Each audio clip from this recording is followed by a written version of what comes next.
Hi friends இன்னைக்கு நம்ம வீடியோவில் என்ன பார்க்க போகிறோன்னா உடம்புக்கு ரொம்ப ஹெல்த்தியான புளிச்சங்கீரை வச்சு ஒரு ரெசிபி செய்ய போகிறோம் ஃப்ரெண்ட்ஸ். வாங்க இப்போ வீடியோக்குள்ளே போகலாம். வீடியோக்குள்ளே போகிறதுக்கு முன்னாடி லைக் பண்ணுங்கள், ஷேர் பண்ணுங்கள், தேவி குலத்துறை ரைட் சேனலுக்கு சப்ஸ்கிரைப் பண்ணிடுங்க ஃப்ரெண்ட்ஸ்.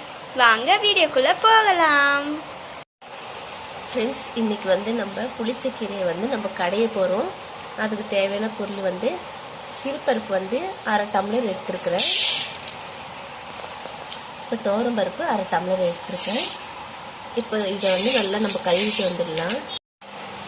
இப்போ இது நல்லா கழுவிட்டோம் ஃப்ரெண்ட்ஸ். இப்போ இதுக்கு தேவையான பொருட்கள் 2 வெங்காயம் கட் பண்ணி வச்சுருக்கேன், அது சேர்த்துக்கலாம். 2 தக்காளி, 3 பச்சை மிளகாய்.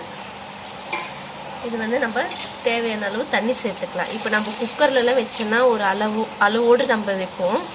இது நம்ம கடாயில் செய்கிறதுனால நம்மளுக்கு, ஏன்னா இந்த பருப்பில் வெந்துட்டவனே நம்ம கீரை போடுவோம், அதனால நம்மளுக்கு அது தகுந்த மாதிரி நம்மளுக்கு தேவையான அளவு தண்ணி சேர்த்துக்கலாம்.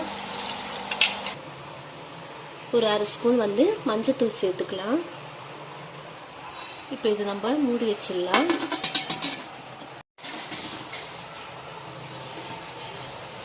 பருப்பு நல்லா வெந்துடுச்சு ஃப்ரெண்ட்ஸ். இப்போ நம்ம கீரை கழுவி எல்லாம் க்ளீன் பண்ணி வச்சாச்சு. இந்த பருப்பு கூட நம்ம சேர்த்துக்கலாம்.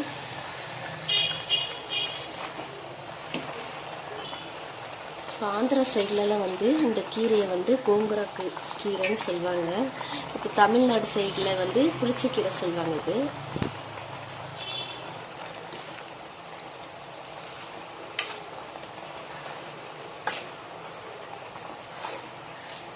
அப்படியே கலந்துட்டு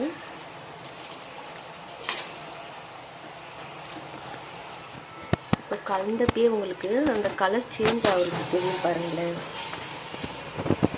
ரொம்ப நேரம் வேக வைக்க வேண்டியதில்லை.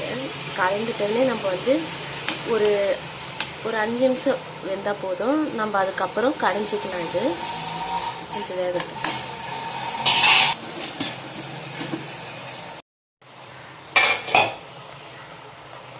அவ்வளோதான். இப்போ நம்ம இது ஒரு ஏனத்தில் எடுத்து வச்சுட்டு இப்போ நம்ம கடைஞ்சிக்கலாம். இதில் என்னென்னா கொஞ்சம் தண்ணி இருக்குது. நம்ம தண்ணி மட்டும் தனியாக இருக்கட்டும். இந்த கீரைங்க இது வரைக்கும் தனியாக எடுத்துக்கலாம். இப்போ இந்த கீரையை நல்லா கடைஞ்சிட்டோம். இப்போ நம்ம கேஸ் பற்ற வச்சுட்டு அதே கடாயில் தான் நான் செய்ய போகிறேன். தேவையான அளவு எண்ணெய் சேர்த்துக்கோங்க. கடுகு உளுந்து பருப்பு சேர்த்துக்கலாம், 1 ஸ்பூன் அளவுக்கு. சீரகம் 1 ஸ்பூன். காஞ்ச மிளகாய் ஒரு 3 காஞ்ச மிளகாய் நான் கட் பண்ணி வச்சுருக்கிறேன். இப்போ 3 காஞ்ச மிளகாய் நான் சேர்த்துருக்குறேன். இப்போது முழுசாக ஒரு பூண்டு நுணுக்கி வச்சுருக்கிறேன், தோல் உரிச்சிட்டு அதையும் சேர்த்துக்கலாம்.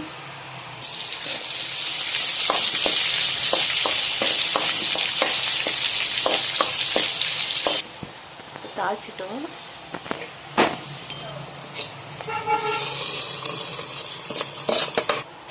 நம்ம இந்த கீரைலாம் சேர்த்து வேக வச்ச தண்ணி இருக்கு பாருங்க, அது கொஞ்சம் இருக்கு, அதுவும் இது கூட சேர்த்துக்கலாம்.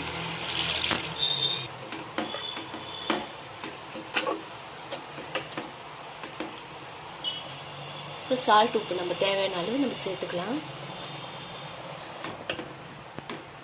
நான் கடைஞ்சப்பே கொஞ்சம் கல் உப்பு சேர்த்து தான் நான் கடைஞ்சேன். அப்போ ஈஸியாக இருக்கும் கடையிறதுக்கு.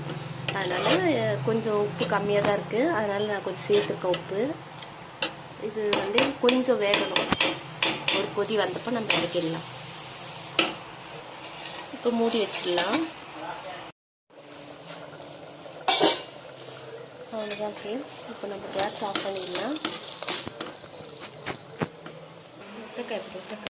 புளிச்சக்கீரை கடையல் ரெடி ஃப்ரெண்ட்ஸ்.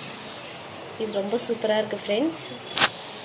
நம்ம சாப்பாட்டில் நல்லா பிசைஞ்சு சாப்பிட்லாம்.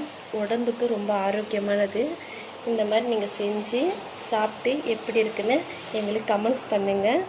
இந்த வீடியோ உங்களுக்கு பிடிச்சிருந்தா லைக் பண்ணுங்கள், ஷேர் பண்ணுங்கள், தேவி குலத்துறை சேனலுக்கு சப்ஸ்கிரைப் பண்ணிடுங்க ஃப்ரெண்ட்ஸ். பாய்.